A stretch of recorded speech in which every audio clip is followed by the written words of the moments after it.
Hey guys, Kenny Duncan Jr. back with you with my brother Matt, Coin Shop Podcast. Thank you very much for tuning in, and thank you so much for following and subscribing as you guys have been. Please tell your friends, tell your families, tell everybody, the Coin Shop Podcast. But today we bring you a special interview that we had with John Albanese, the founder of CAC, also of founder of PCGS and founder of NGC. Anybody in the industry knows the name, knows that what he stands for, and he's going to tell us a little bit about the CAC grading service and what we can expect in 2023. So please enjoy this interview as it comes along, and just keep following us, guys. We really appreciate all the love and all the feedback. Yeah. So, John, hey, thank you very much for coming on. Greatly appreciate your time, as I know it's valuable. So, obviously, the word on the street is, and kind of grumblings I've been hearing for a while, and now it's finally come to fruition. Press release in Coin World. I did listen to the Gray Sheet segment you did with John Feigenbaum. Was very insightful. So I'll try to not ask you a lot of the same questions. Sure. But everyone is talking about the new grading service. Tell us what got you over the hump from going from what, in my opinion, was just a viable, awesome, business model where you get to see the finest coins, your eye, your history, your name in the industry, which carries over. People respect, and the coins just trade for more money. I mean, they're just a better product. What got you over the hump to actually decide to do a grading service? Keep in mind, Kate, not to interrupt, but just the question in general. I mean, the coins trade for more money. That is correct.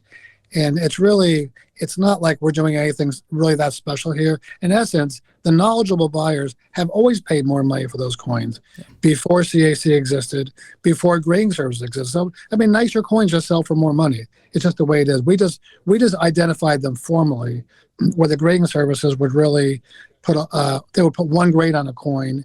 And as you know, before CAC was incepted, like a proof trade dollar, a coin that you guys would like, a really flashy, beautiful proof 65 could be $7,000 or $8,000, and one not so nice, it makes the grade but not attractive, could be $4,000. So in reality, those coins would still today sell for more money, whether CAC was here or not.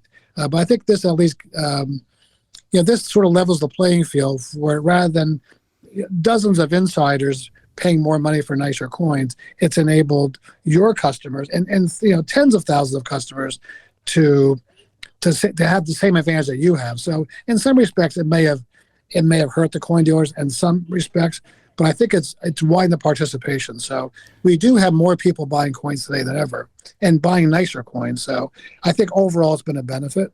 As far as the reason for starting CAC is, and I've always said in previous statements or interviews that, I felt like when we got into the ninth inning of seeing the better coins, I would probably just retire and go fishing. And I was fine with that. Right. And it seemed to me that over the last few years, seeing the Poe collection, the Bass collection, and Gardner's, and all sorts of other great collections, it just seemed to me that I felt like we've seen probably 95% of the better coins and collections out there. And quite frankly, not that exciting for me, being a coin collector for my whole life. Even my childhood life, it wasn't very exciting for me, and nothing wrong with 1958 pennies, but I got kind of tired of just looking at ordinary coins all day, and because it seemed like the better coins, the exciting coins, had all been through here. So right. We also had a large amount of collectors that that have supported us that felt it really wasn't economical for, if you have you have a $400 bust half, an 1827 bust half, an AU53, and you send in it for grading, and you pay the grading fee, you pay the postage, then you have to send it to CAC, and on and on. All the fees and all the postage, it's basically, you might be spending 30 or 40% of the coin's value on all the soft costs, all the fees. It's a $300 or $400 coin that you now have an extra, $75 to $100. Yeah. Right. So it seemed to me there's a lot of frustration, and we felt that we weren't serving everybody. We're just serving the high end of the market. And I'm a collector at heart.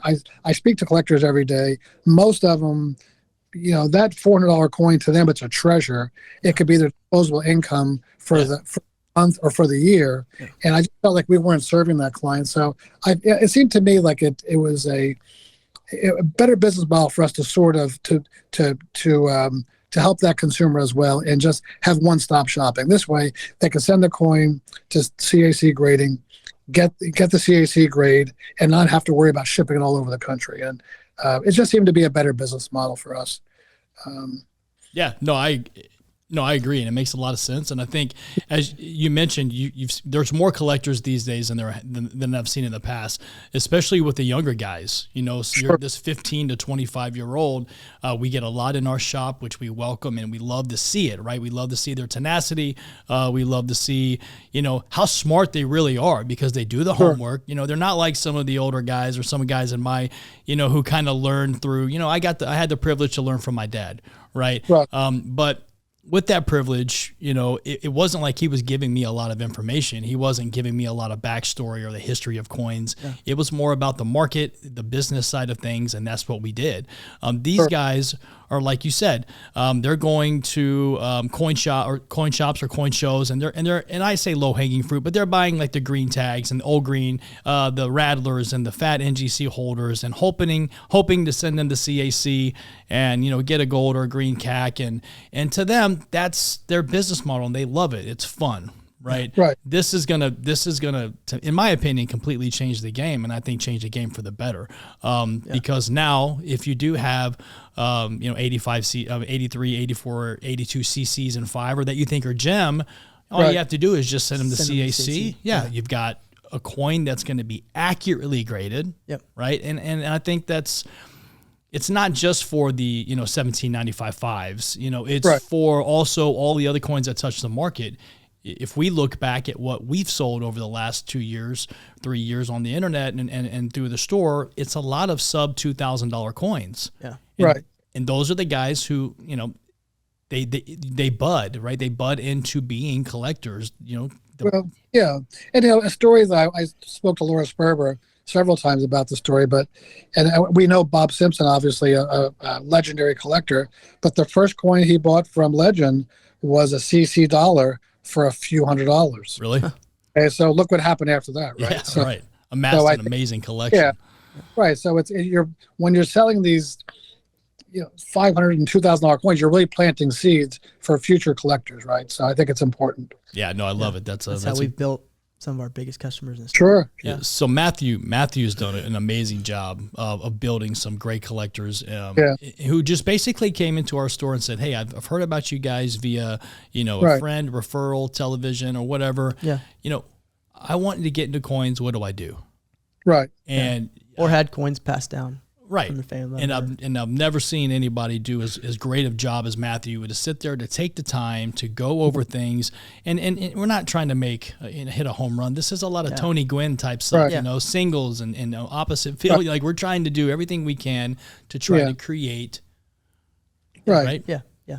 For sure. And I you guys are somewhat new to retail, and it's great to have new faces in retail, but you can learn from your uncle. Look at Danny, look at Katie's business at Pinnacle. They spent decades, selling collector coins, and they sold some great coins, but not all their coins were over, $10,000. And look what they did. They built a tremendous legendary business by just, earning the trust of one customer at a time. So I'm sure you can learn from Danny and Katie as well. Yeah, I think Matt can speak to that for sure. Well, I think one of the biggest customers came in. He had coins to sell. Mm-hmm. It was an estate deal, and he just had them passed down, wanted to get an idea what they're worth, and end up buying proof dollars, building a set of proof dollars. Mm-hmm. He then ventured off. The guy comes in every week. He can't help it. He can't help it. He likes to see, and he went into paper money. He buys all his jewelry from us. He's met some of his friends who went to my wedding. So he's just been a really good. Well, we got one guy who came in to look for a certain commem, right, because it shared his namesake, And I believe that customer has spent over $1 million with us and stuff over the last 10 years, right? And just, sometimes he gets hot, but his affinity for coins, he has one, right? And he has a safe place to trade. And we've always sold him CAC coins. Yeah. Right. That's just. You're in a sales tax-free state as well, aren't you? Yes, sir. Yes. And that makes it, you guys have such a huge advantage. I'm in New Jersey here. And essentially, basically, I don't want to say breaking the law, but it almost gives every coin shop in New Jersey, like if you're selling bullion, you're either charging sales tax or you're breaking the law, right? Yeah. And so Wow. Coin shops in New Jersey are not doing well. They're not thriving. They're dying off because they can't take advantage. They can't sell bullion to their clients. They can't sell anything to their clients. It's all taxable. And that's why you see very few coin shops. You have a huge advantage in Texas. Well, they need my Uncle Dan to go advocate for them. That's right. Well, I would help him with ICTA. I'm willing to give some time. I don't have a lot of time, but I'm definitely willing, if ICTA is willing, to get something going in New Jersey for sure. All right, so we talked a little bit about what's coming down the pipeline, and I've heard in other interviews some soft answers as to when we can first expect to see the new holder or a product out. Are you still sticking to kind of first quarter, 2023-ish type of timetable? You'll see a rendition of our new holder tomorrow. We're going to have it out email tomorrow. We'll email our dealer and collector members first, and then we'll send it to the press.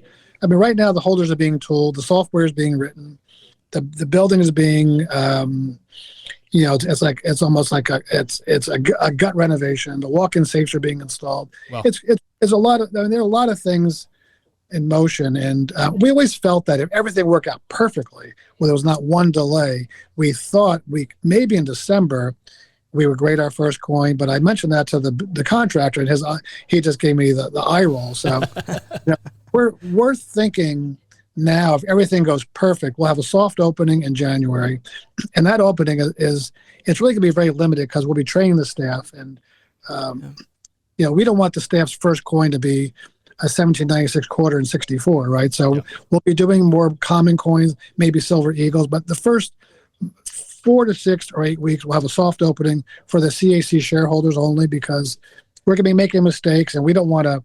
We don't mind making mistakes in front of our partners because they'll understand. But when the soft opening is when we think we have it under our belt and we're okay, we'll then open up to the current CAC members. I think there's maybe about 3,000 of them, and at that point, when we feel satisfied that our turnaround times are acceptable, we will start allowing new members off of our waiting list. We're going to continue the wait list policy, but what we really don't want to get to a situation where we're 4 or 6 months backed up.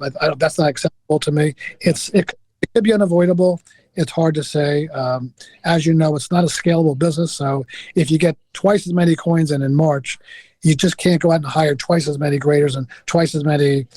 You can't double your staff, right? And then 2 months later, things slow down, and you lay them off. You have to find a comfortable niche where, you can't always be at 110% capacity, as you know. So it's difficult to say, but we're hoping the first quarter soft launch, end of the first quarter, allowing CAC members to submit, and then the waiting list. It really depends on our backlog, but we will have a waiting list on our website when everyone will have a number, and we'll allow new members to submit as they, as we can. We'll do the best we can, but nothing. We won't do anything to sacrifice quality. I can assure you that. Right. Yeah. Well, yeah. Sure. Yeah. Yeah, that's been your stance, and I think that's why, and I know for sure that's why this has been as market acceptable as the way it's been, because of the dedication there. So talking a little bit about registry and customers that you already have, some of the big customers. The registries have been the forum for collectors, right? Right. We understand by your statements that CAC will have its own registry. How is it going to be different than PCGS's or NGC, or if there's going to be any difference at all, as far as, can you give us just maybe just I haven't paid much attention to the registry. I've heard, I've spoken to people, to collectors about it. I mean, I believe right now PCGS does not allow NGC coins in a registry, correct? Correct. And they allow CAC PCGS coins only. Like we're going to have two registries. So the universal registry will allow NGC and PCGS and CAC, and that'll include stickered coins and unstickered coins. So basically, soup to nuts, everything in your store basically will be registry, acceptable. And then the second registry will be CAC exclusive only, which will be the new CAC holder, as well as the stickered NGC and PCGS coins. So we'll have two registries. Wow. There'll be two weightings. And obviously, if you have a CAC coin, you have a 1927 Saint in 63, which is a great coin, and at CAC, that coin will actually be in both registries, right? You'll get credit for both. You get credit for both, and you will get more credit on the non-exclusive registry. The fact that CAC, you'll get bonus points for this. So, that's how we're going to play it now. We really want to be inclusive. We don't want to. It's like I said, it's not a cram down. We're not. It's not a CAC only registry. Of course. We want to hopefully capture a good part of the registry market. So what steps are y'all taking to just ensure a period of time for the next 5 to 10 years? Like what's the outlook for CAC? Yeah. Well, I mean, we have a great grading team in place.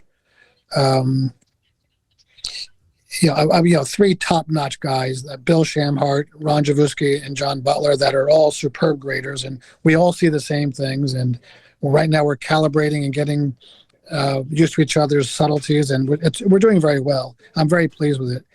And I think we have a good 10 to 12 year lifespan there, I think, at minimum with this group of guys. And I'm not worried about 5. I'm worried about 10 years, 20 years, 30 years from now. And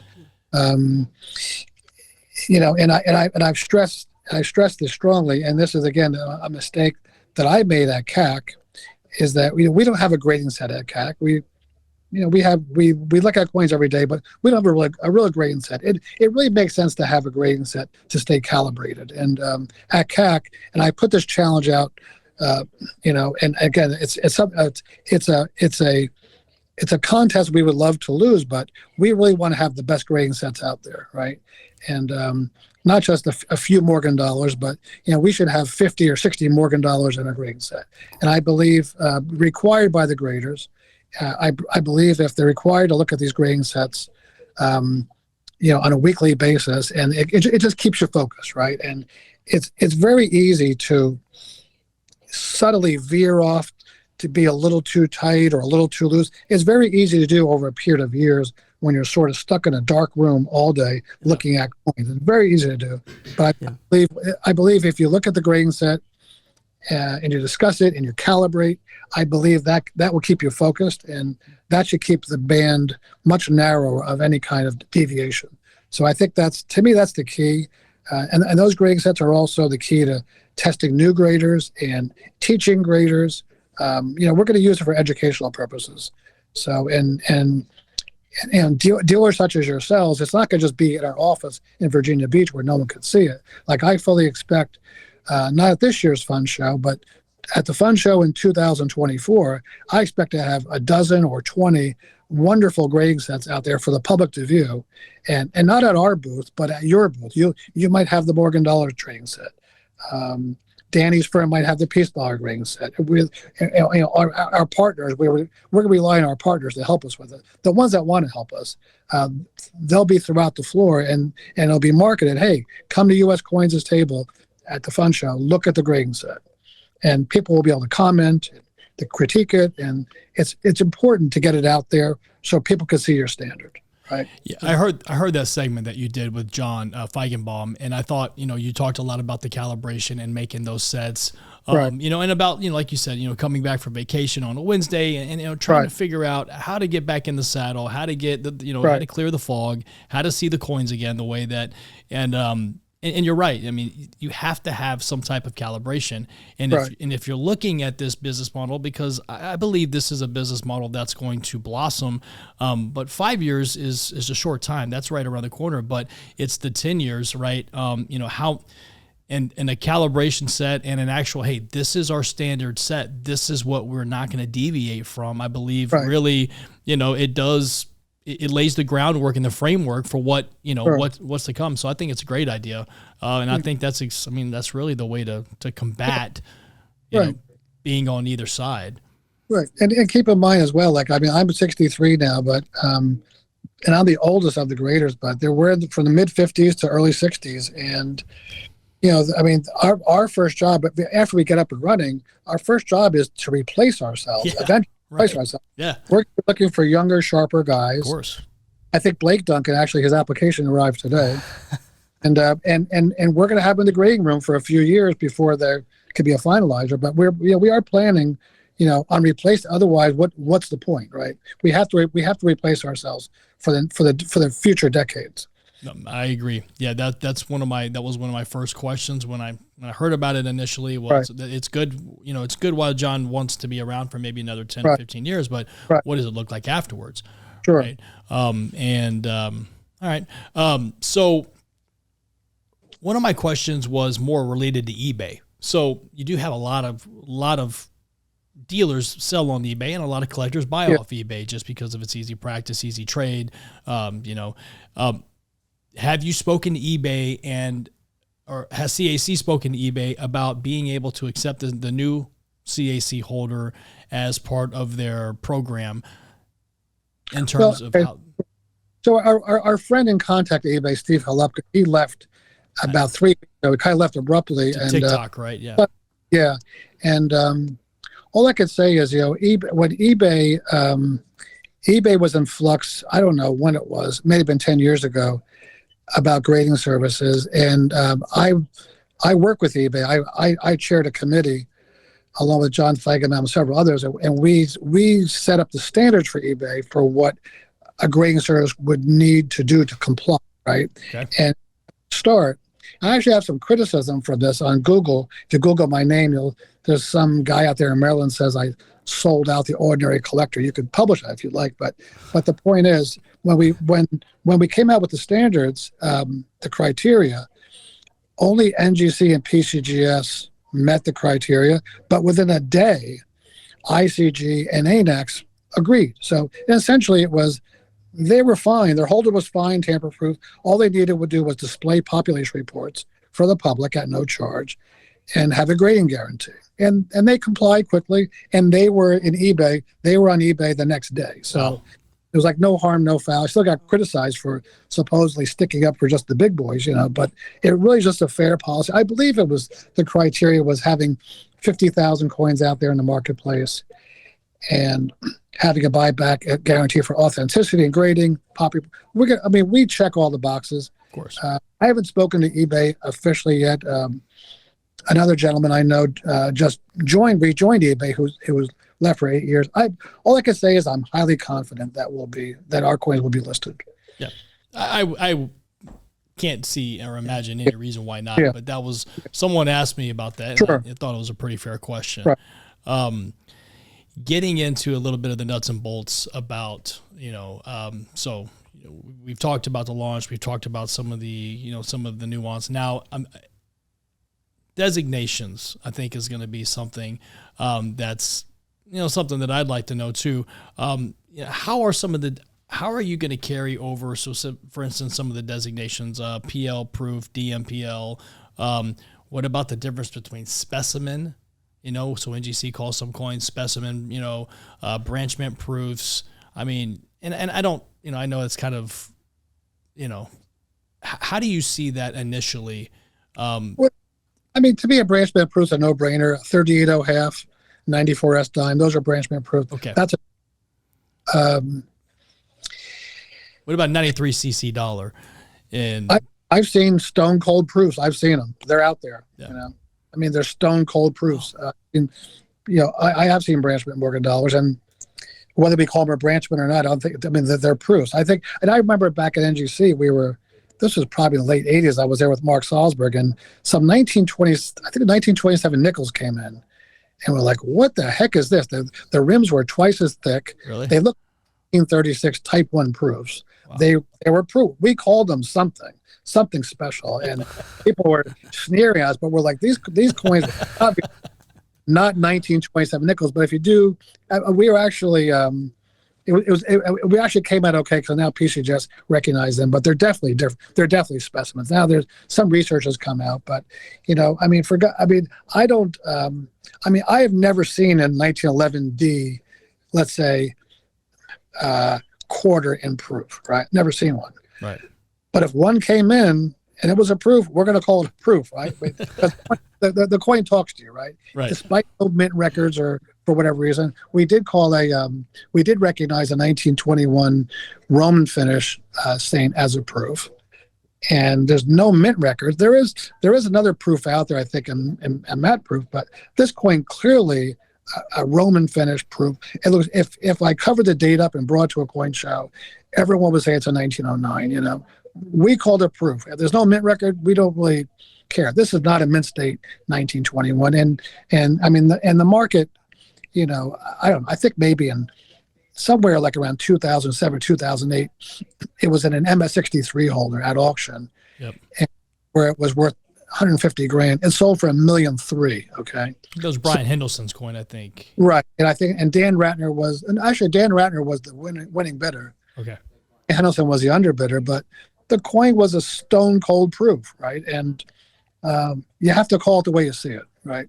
Well, sometimes the research will catch up. I told Hendelson, he probably, I don't know if he ever did it, but there are some researchers out there. I said, Brian, put out a $100,000 reward for mint records somewhere, a notebook, anything, where someone discussed a 1921 Saint being made in proof. If you do that, you're going to make $1 million on this coin, And yeah, no doubt. It's out there probably somewhere, right? Wow, that's pretty interesting. Yeah. That's pretty interesting. Submission priority. So I guess you spoke about it a little bit when you were talking about the dealers and making some. So kind of like, in the calibration or the sake of calibration, doing it with the dealers first, whether that be crossover. Is that crossover and new submissions? Well, it's actually, we do have dealers as well as some very influential collectors as partners as well. So yeah, it would be anything just to get the staff. It's really about training the staff for the first 6 weeks. The graders are fully trained, obviously. So it's just the crossover. I mean, we now have to take a valuable certified coin and remove it from the holder, right? So carefully. These things are very, I know I've gotten some calls saying you should cross over coins for free. I said we can't. We're gonna either with a bandsaw or a tool. We have to remove these coins from the holder. It's time consuming. Okay, and it's not easy. It's not gonna be fun. But hopefully we'll do it on some inexpensive coins first. Right. Yeah. I should send some sample holders over. Yeah, that's a good idea. So bulk submissions, I mean, all that stuff's going to fly. You do bulk dollars or? Well, we will do bulk. We'll probably be limited at first. I don't think, we just decided to recognize Jefferson Nichols only 6 steps as the true full step. And, quite frankly, we really don't want to have a bag of 60D nickels coming in for bulks for full steps only, since they don't exist. So we'll probably do for a while, do the easier, the Morgan and Peace dollars probably be the first thing for bulk submissions, and then and from there, we're not really going to be too keen on doing bulk submissions. It depends on our capacity, right? We're not gonna take an MS60 if a dealer has a 1,000 MS63 Peace dollars. We're not going to push them in front of the line so that 50 collectors can't get their 20 coins, right? It all depends on our capacity. So we want to service our loyal members, and once we feel like we can figure out what our capacity is for grading, consistently, and then we'll open it up and we'll probably add bulk. But I'm not a big fan of the bulk grading. Okay. What about foreign coins? Well, world coins. my feeling is, I mean, the reason why we're doing the U.S. coins is I'm highly confident that we have an amazing world-class team of graders, right? And I believe our graders can probably grade most world coins, but without a true expert or a team of experts, we're not going to expand into anything. It doesn't even. So without the expertise, you have nothing. If you have an expert, you can build around an expert. Of course, sure. Without an expert, you can't, right? Show grading, is that something that you guys will do, or are you going to be doing it mainly in the Virginia Beach office? Yeah, I have no interest in show grading. I never really liked it. I've had debates about this with Don Willis at PCGS, and I just said, it's like, what is the point of taking your whole team and your whole staff and having them fly across the country to do what they do at home? Take away from their families. It's a lot of wear and tear, a lot of traveling, a lot of stress. Like, what's the point, right? I mean, it might be more convenient for some of the dealers, but I believe it adds to fatigue. It adds to stress where, we got 7,000 coins today. We have to get them out. We don't really want that kind of stress. And we're perfectly happy grading in the same place every day, the same environment, without the traveling, especially these days with all the delays. We expect to be at shows for customer service and for accepting coins, but I highly doubt we'll ever grade at a show. I highly doubt it. I think that's probably going to be something that happens less and less anyway. Yeah.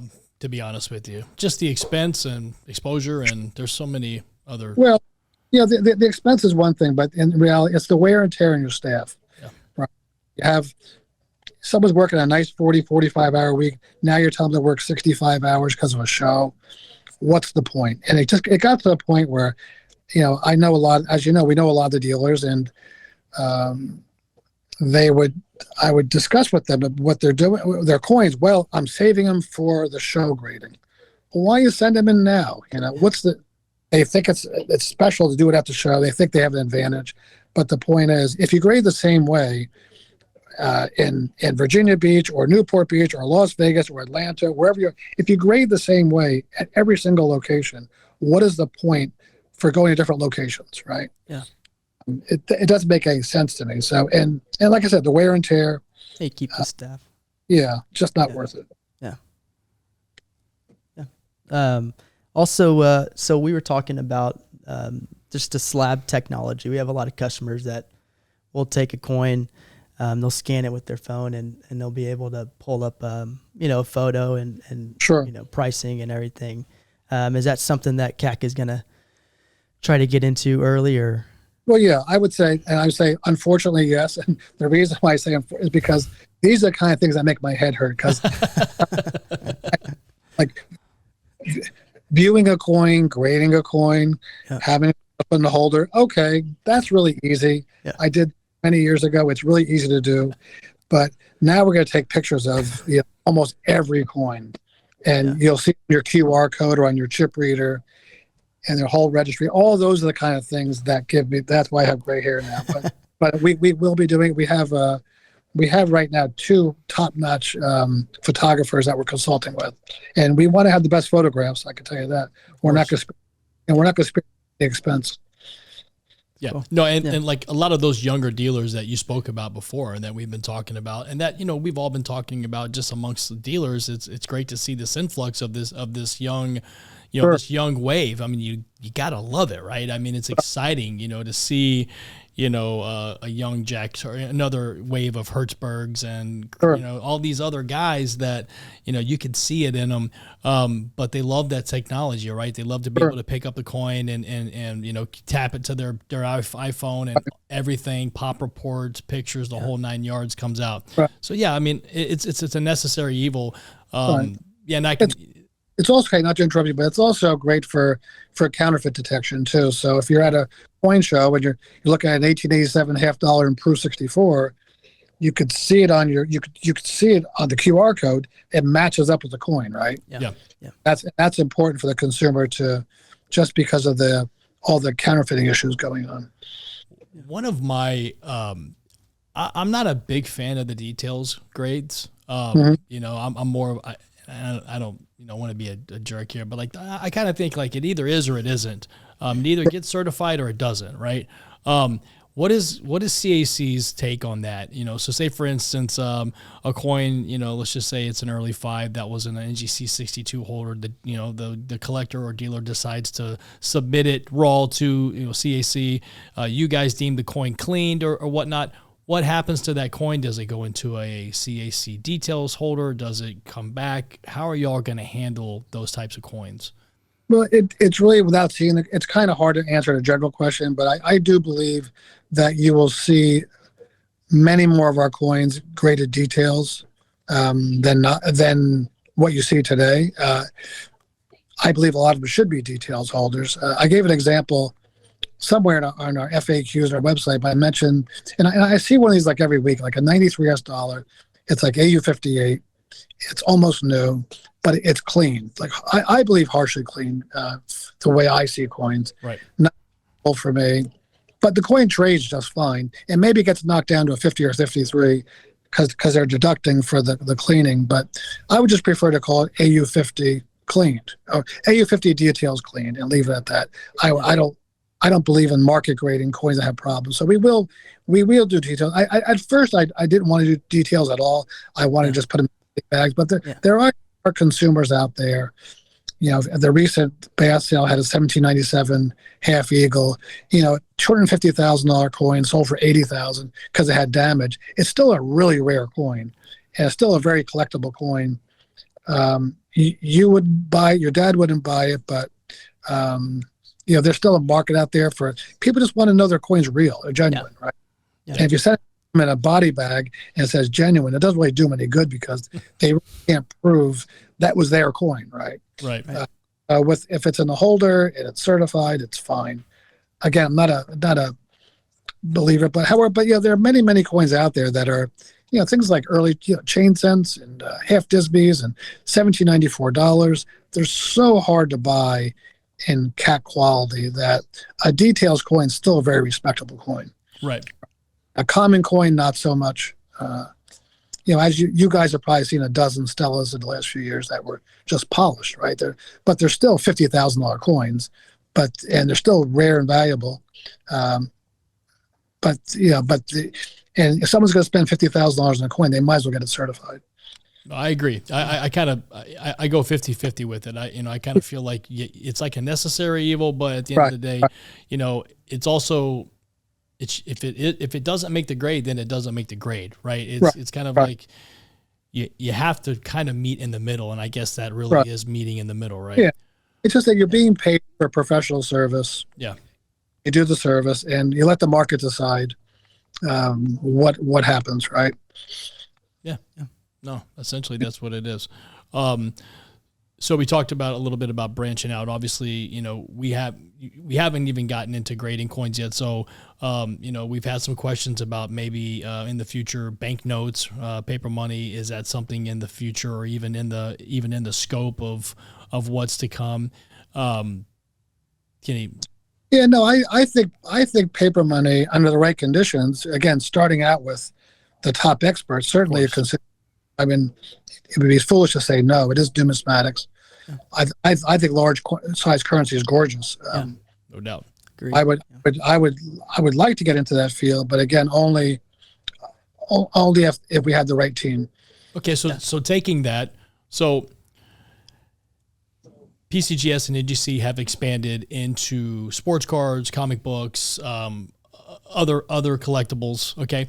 There's a guy named Mike Baker who does basically is would be the CAC for sports cards. Okay. And he's third party stickers, PSA. I think he only accepts or only will sticker PSA, Beckett and BGS. If I think I'm 100% correct on that. Say that you get these experts in that field. I mean, I see CAC based on the way that you've built it, based on the last 17 years of what y'all have done over there. And, you say not clean it up, but in my opinion, there's just a stark difference between a CAC coin and a non-CAC coin, especially when it comes to gold, in terms of, $20 gold pieces and things like that, or even just, gold in general. If CAC were to bring on people of that caliber that you guys trusted to be world class at that, is that a business model that you guys would be willing to open, or is that? I wouldn't say no to anything, but right now our passion, our priority is for U.S. coins. Okay. That's where we want to establish ourselves, not as we want to establish ourselves as the leader in quality, okay. and not the largest. And once that's established, then anything is possible. But this is at least a 10-year plan for me. I'm signing a 10-year contract, and I'd be shocked if we were doing baseball cards in 2 years. I couldn't see it happening. But to say never, I'll never say never, right? Yeah. It's also very crowded. I understand. I think Derek Jeter's just is forming a company that's going to get into baseball cards. And to me, it feels bubble-like. This would be a bad time to start it. I think we're still in the bubble there. And when the bubble bursts, maybe we'll revisit it. But for now, we have plenty to do with coins. Right now it's 24/7 vintage coin. Yeah, but at the end of the day, CAC represents, and this is just my opinion, I'll share it, right. But the best of the best, right? Right. So whether it be a sports card, sure. Whether it be a comic book, right. If I'm going to spend my money, right. It has to be CAC, right? Right. Yeah. As the CAC philosophy is consistent with all other segments, it's fine. Right. And that's just part of what I brought about right. earlier, is looking at that 5 to 10, right. 15-year right. plan. Right. Carried out the way that you've done it, and keeping in mind the way you've built it, it seems to me like right. this could carry over into a lot of different areas. It's just kind of exciting. It's cool. Yeah, it's possible. Sure. All right.